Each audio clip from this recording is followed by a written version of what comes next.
तो इस हिसाब से तकरीबन ये 6,000 रुपये का फ्यूल कंज्यूम करती है 14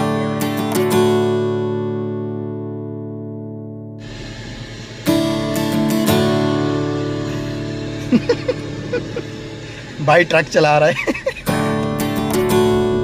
डोले बनाने हो ना, उसके लिए फिट है ये गाड़ी। डोलों के लिए 12 लाख कुछ ज्यादा नहीं। डोले बनाने की काम आ सकती है। ये मेरी शहजादियां ठहरी हैं। अस्सलाम वालेकुम friends, welcome back to my channel. उम्मीद करता हूँ आप सब लोग खैरियत से होंगे। फ्रेंड्स, आप लोगों ने थंबनेल में देखा मैं इस गाड़ी पे लानत भेज रहा हूँ, तो आज मैं आप लोगों को इस गाड़ी के ऊपर लानत भेजने की वजह बताता हूँ। तो यार, ये मेरे एक फ्रेंड की गाड़ी है, तो जब उसने देखा कि मैं आजकल बड़ा कमा रहा हूँ गाड़ियों से, तो उसने भी बिलियनर बनने का सोचा और उसने मुझे कहा मेरे पास ये गाड़ी है, ये 2014 मॉडल है, ओल्ड कल्टस, तो आप इसे चलाएँ और मुझे भी अर्न करके दें। तो मैंने ट्रायल पर्पस के लिए ये गाड़ी ली और अगर मैंने कहा ये पास हो गई तो मैं आपको मंथली 36,000 रुपये पे करूँगा। तो पहले 2 दिन मैंने इसे अपने कैप्टन्स को दी और मैंने कहा आप लोग चलाएं। दोनों दिन मैंने मुख्तलिफ कैप्टन्स को दी और उनकी जो परफॉर्मेंस थी वो काफ़ी ज़्यादा बुरी थी। तो उसके बाद मैंने थोड़ा सा उन्हें गालियाँ सुनाई कि मैंने कहा आप लोगों से काम नहीं होता और आप लोग, तो मैंने इसके बाद फैसला किया मैं खुद इसे एक दिन चलाऊँगा। तो यार, जब मैंने इसे खुद एक दिन चलाया तो मेरे शोल्डर्स में अभी तक पेन है पड़ा। तो यार, अगर मैं अपने एक्सपीरियंस की बात करूं तो ये गाड़ी अगर आप लोगों के पास है पड़ी, आप लोगों के जो शोल्डर्स हैं, जो आप लोगों के जिस्म इतनी जान है पड़ी, आप लोग इसे 12-14 घंटे चला सकते हैं। अगर आप लोगों की गाड़ी का जो स्टीयरिंग है वो पावर नहीं है तो तब आप लोग ट्राई कर सकते हैं। लेकिन आप लोगों ने अगर स्पेशली ये गाड़ी लेनी है तो आप लोग ना लें। वैसे भी मैं अपने चैनल पर जो गाड़ियाँ रिकमेंड कर रहा होता हूँ वो है जो न्यू वाली आल्टो है, जो न्यू वाली कल्टस है, वैगनार है या जैपनीज़ 660 सीसी में आप लोगों को अगर कोई अच्छी गाड़ी मिल जाती है तो। इनके अलावा बाकी जो गाड़ियां हैं वो गुजारे वाली बात है, आप लोग उनके ऊपर कोई प्रॉपर बिजनेस नहीं कर सकते हैं। लेकिन उसके बावजूद भी जो उनकी प्राइसेस हैं वो चूँकि काफ़ी ज़्यादा हैं, तो आप लोगों के जो बहुत सारे क्वेश्चन होते थे वो इन गाड़ियों के रिलेटेड भी होते थे कि हम लोग पुराने वाली कल्टस ले लें तो इसकी परफॉर्मेंस कैसी होगी।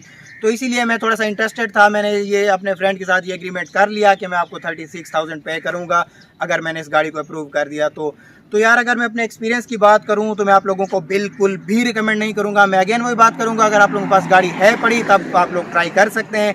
लेकिन अब अगर आप लोगों ने स्पेशली लेनी है तो आप लोग ना लें, क्योंकि अब जो पेट्रोल की प्राइसेस हैं वो भी मज़ीद इंक्रीज़ हो जाएंगी। ये 2014 मॉडल की गाड़ी है और ये EFI है। जो इससे पहले कार्बोरेटर वाली गाड़ियाँ होती थी उनकी हालत इससे भी ज़्यादा ख़राब है। तो ये जो EFI वाली गाड़ी है, अगर हम इसकी मैक्सिमम एवरेज की बात करें तो ये 14 किलोमीटर करती है with in city and with AC। और अगर हम लोग जो कार्बोरेटर वाली गाड़ियों की बात करें तो वो 10-11 से ऊपर की एवरेज नहीं करती हैं। तो 14 किलोमीटर की एवरेज के साथ हम लोग इसका जो मैक्सिमम अर्निंग अगर आप लोगों के साथ मैं शेयर करूं तो हम लोग एक एवरेज ले लेते हैं 10,000 का काम, और अगर आप लोग लाहौर या कराची में हैं तो तकरीबन 12 से 14 घंटों में आप लोग 10,000 का काम कर लेते हैं। तो 10,000 के काम पे अगर हम लोग अर्निंग की बात करें तो जो न्यू वाली आल्टो है वो तकरीबन 5,000 से लेकर 6,000 रुपये आप लोगों को बच जाते हैं, पेट्रोल, इंटर का कमीशन और 200-400 रुपये इंजन ऑयल का निकाल के। इसके अलावा जो नई वाली कल्टस है और वैगनार है तो उसके ऊपर आप लोगों को जो तकरीबन 4,000 से लेकर 5,000 बच जाते हैं। वर्स्ट केस में आप लोगों को 4,000 बच जाता है, और जो अगर अच्छा रहे तो आप लोगों के दिन तो आप लोगों को 5,000 भी बच जाता है। तो जो नई वाली तो जो 660 सीसी मॉडल अच्छी वाली जो आल्टो आप लोगों को मिल जाती हैं तो उनकी अर्निंग भी ऐसे है तकरीबन 5,000 से लेकर आप लोगों को 5,500 एक दिन का बच जाता है। लेकिन अगर मैं इसकी बात करूं तो सारा दिन थकने के बाद, शोल्डर्स में पेन करने के बाद, तो इसके ऊपर आप लोगों को जो अर्निंग होती है, जो बचत होती है वो मैक्सिमम 3,000 रुपये होती है और वर्स्ट केस में तकरीबन 2,500 होती है। तो सारा दिन काम करने के बाद 2,500 रुपये की अर्निंग काफ़ी ज़्यादा कम है। और 10,000 का काम करने में गाड़ी नॉर्मली तकरीबन 260-70 किलोमीटर चल जाती है। तो इस हिसाब से तकरीबन ये 6,000 रुपये का फ्यूल कंज्यूम करती है 14 की एवरेज के साथ, और इसकी एवरेज 14 से भी नीचे आ जाती है, 12-13 तक भी आ जाती है। तो जो 6,000 का जब ये पेट्रोल कंज्यूम करेगी तो उसके बाद जो इंडर का कमीशन है 10,000 के ऊपर वो बच जाएगा, वो 1,200 वो बनेगा। तो उसके बाद आप लोगों के पास बच जाएगा सिर्फ और सिर्फ 2,800। तो उस 2,800 के अंदर आप लोगों ने इसकी मेंटेनेंस भी करनी है, इसके टायर्स वगैरह का जो एक्सपेंस है, और आप लोगों ने अपना जो प्रॉफिट है वो भी उसी में से अर्न करना है। तो ये कोई आइडियल कंडीशन नहीं है, आप लोगों के पास मजबूरी है और कोई गाड़ी नहीं है, आप लोग और गाड़ी नहीं ले सकते हैं, तो जाहिर सी बात है 12-13 घंटों में आप लोग 3,000 तो अर्न कर सकते हैं। और 3,000 के अगर आप लोग एवरेज मंथली बनाएं तो मंथली आप लोग 90,000 तक भी जा सकते हैं। 10-15 हज़ार के उसमें से एक्सपेंसेस निकालें तो उस हिसाब से आप लोग 75,000 तक रुक सकते हैं। लेकिन ये काफ़ी ज़्यादा मेहनत वाला काम है, क्योंकि आप लोगों ने रेगुलर काम करना होगा, तो ये गाड़ी मैं आप लोगों को रिकमेंड नहीं करूँगा।